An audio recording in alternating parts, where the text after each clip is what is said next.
உங்களுடைய first place உங்க கடக ராசியிலேயே புதன் பகவான் இருக்காரு. 2ஆம் இடமான குடும்பஸ்தானம், தனம், வாக்குஸ்தானம் சிம்ம ராசியில செவ்வாயும் கேதுவும் இருக்காங்க. அதோட கும்பம் 8வது இடத்துல ராகு பகவான், 9ஆம் இடம் மீனம்ல சனி, 11ஆம் இடம் ரிஷபத்துல சுக்கிரன், 12ஆம் இடம் மிதுனத்துல குருவும் சூரியனும் இருக்காங்க. இப்படிதான் இந்த மந்த் உங்களுக்கு ஸ்டார்ட் ஆகுது. ரிஷபத்துல இருக்கிற சுக்கிரனும் சிம்மத்துல இருக்கிற செவ்வாயும் ஜூலை எண்டுல தான் சேஞ்ச் ஆகுறாங்க.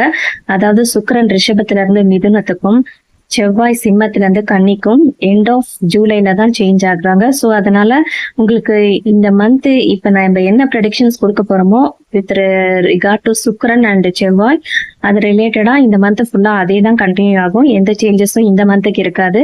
மேபி ஆகஸ்ட்ல சேஞ்சஸ் ஆகும். அப்போ நம்ம நெக்ஸ்ட் மந்த் ப்ரெடிக்ஷன்ஸ்ல பாத்துக்கலாம். சூரியன் மிட் ஆஃப் ஜூலைல மிதுனம்ல இருந்து கடகத்துல புதனோட ஜாயிண்ட் ஆகுறாரு. இப்படிதான் இந்த கிரகங்கள் இந்த நிலைமையில தான் உங்களுக்கு இருக்கு. இந்த பொசிஷன்ல அது சேஞ்ச் ஆக போகுது.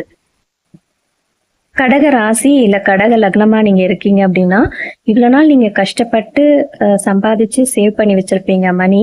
அது இப்ப விரைய செலவு இல்லைன்னா தண்ட செலவா ஆகிறதுக்கு 99% வாய்ப்பு இருக்கு. ஸோ நீங்க ஒவ்வொரு செலவுமே யோசிச்சு பண்ணுங்க. இந்த செலவு நம்மளுக்கு தேவைதானா இந்த டைம்ல, இல்ல கொஞ்சம் நெக்ஸ்ட் டைம் பாத்துக்கலாமா